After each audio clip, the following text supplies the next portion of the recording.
हरियाणा के नूंह जिले में आम आदमी पार्टी को तगड़ा झटका लगा है। पार्टी के प्रदेश प्रवक्ता एवं जिला उपाध्यक्ष फखरुद्दीन एडवोकेट ने पार्टी को अलविदा कह दिया है। फखरुद्दीन एडवोकेट चंदेनी आगामी 5 फरवरी को गुरुग्राम में इंडियन नेशनल लोकदल पार्टी के विधायक एवं सीनियर नेता अभय सिंह चौटाला की मौजूदगी में पार्टी की सदस्यता ग्रहण करेंगे। इसके अलावा चंद दिन पहले जननायक जनता पार्टी से अपने आप को अलग करने वाले तैयब हुसैन घासेड़िया भी इसी दिन Indian National Lokdal Party join करने जा रहे हैं। आम आदमी पार्टी को अलविदा कहने वाले फखरुद्दीन एडवोकेट चंदेनी तथा जननायक जनता पार्टी को अलविदा कहने वाले तैयब हुसैन घासेड़िया ने शुक्रवार को संयुक्त प्रेस वार्ता कर इस बात का ऐलान कर दिया है। दोनों नेताओं ने परिवारवाद की राजनीति पर हमला करते हुए कहा कि परिवारवाद की राजनीति से छुटकारा दिलाने के लिए उन्होंने पूर्व विधायक हबीबुर रहमान का उस समय साथ दिया था जब वह नूंह से निर्दलीय विधायक चुने गए थे, लेकिन वह भी उनकी उम्मीदों पर खरा नहीं उतरे।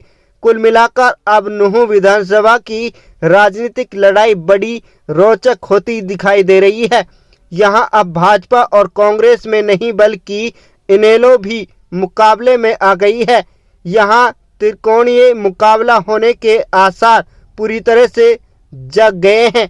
कुल मिलाकर विधायक आफ्ताब अहमद एवं पूर्व विधायक जाकिर हुसैन की मुश्किलें बढ़ने से भी इनकार नहीं किया जा सकता।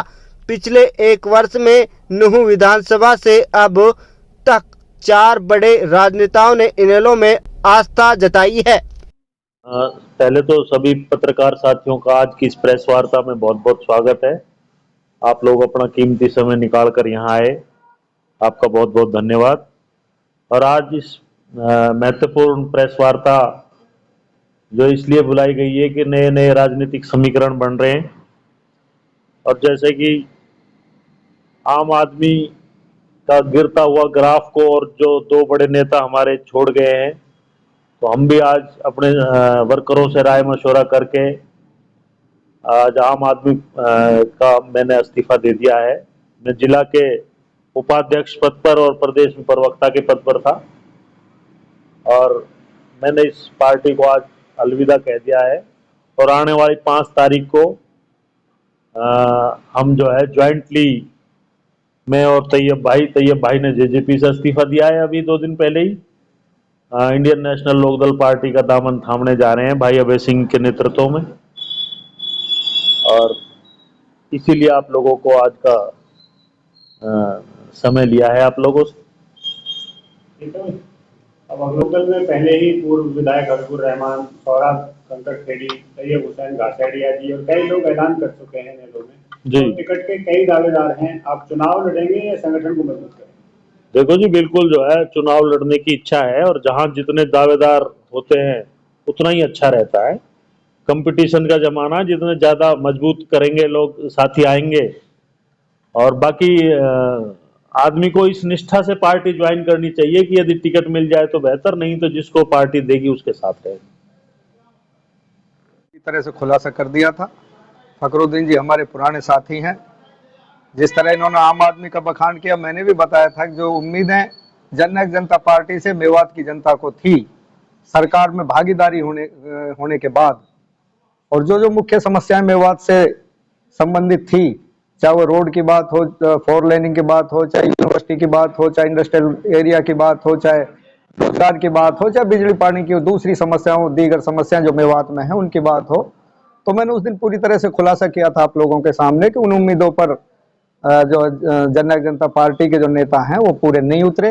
इसी के मद्देनजर, क्योंकि चौधरी देवीलाल की विचारधारा जो है, चौधरी ओम प्रकाश चौटाला की कार्य प्रणाली पूरे विश्व विख्यात है, देश विख्यात नहीं विश्व विख्यात है। और हम चौधरी ओम प्रकाश चौटाला जी के मार्गदर्शन में, भाई अभय सिंह चौटाला जी के नेतृत्व में, दोनों साथी, क्योंकि हम पुराने साथी रहे हैं, बहुत पहले से हमने साथ काम किया है, मुख्तलिफ पार्टियों में भी रहे, लेकिन हमारा जो आपसी प्यार है, सामाजिक रिश्ता नाता है, मेरा और फकरू भाई का हमेशा से साथ था, साथ रहेगा। आज मुझे बड़ी खुशी है कि भाई फखरुद्दीन जी ने आम आदमी पार्टी को त्याग करके 5 तारीख को जो इनेलो पार्टी को ज्वाइन करने का जो फैसला लिया है वो वाकई काबिल तारीफ है। इससे मेवात की जनता की उम्मीदों पर चार चांद पंख लगेंगे और आने वाले वक्त में इंडियन नेशनल लोकदल पार्टी की सरकार बनेगी और जो मेवात की जनता को जो दुश्वारियां झेलनी पड़ी हैं, जो मेवात की जनता अपेक्षा करती है चौधरी देवीलाल के परिवार से, वो सारी उम्मीदें पूरी होंगी।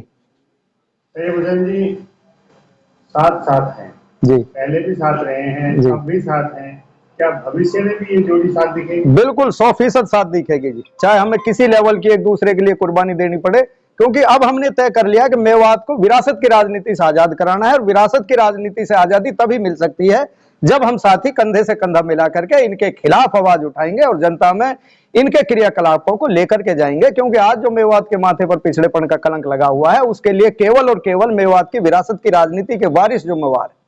विरासत की वारिस में विरासत को वर्गीकृत नहीं किया जा सकता अंतराम जी, विरासत तो विरासत है, आप भी बखूबी जानते हैं। जो भी विरासत है और जो उनके नाकाबिल वारिस जो आज मेवात की राजनीति पर काबिज हैं, उनसे मेवात की जनता को निजात दिलाने का प्रयास है। उस प्रयास में इंशाअल्लाह ताला हमें उम्मीद है कि हम एक दूसरे के ताउन से उसमें हम कामयाब होंगे, क्योंकि ये हमारा सामूहिक प्रयास है। इंडिविजुअल लड़ाई ना मैं अपने लिए लड़ रहा हूं ना फकरू भाई अपने लिए लड़ रहे हैं। हम मेवात की दूसरे जंग आजादी की एक किस्म से जो विरासत के खिलाफ है वो शुरू की है। पूर्व आपके राजनीतिक गुरु कहलाते हैं, वो भी नूह विधानसभा से इसी पार्टी के टिकट के दावेदार हैं, तो कैसे तालमेल बैठा पाएंगे? नहीं, पहले तो आपने जो राजनीतिक गुरु का शब्द इस्तेमाल किया वो हमारे गुरु नहीं थे। वो ठीक है, हमने उनका साथ दिया था और दोनों ने दिया था और हम दोनों ने साथ दिया था, इस निस्बत से साथ दिया था कि शायद मेवात की राजनीति में कोई परिवर्तन आए, लेकिन बड़ी बदनसीबी है कि वो परिवर्तन हमें देखने को नहीं मिला। बाकी तो पार्टी में है, पार्टी में हम जा रहे हैं, तो पार्टी का जो बात होगी उसके हिसाब से, पार्टी की जो गाइडलाइंस है उसके हिसाब से हम काम करना।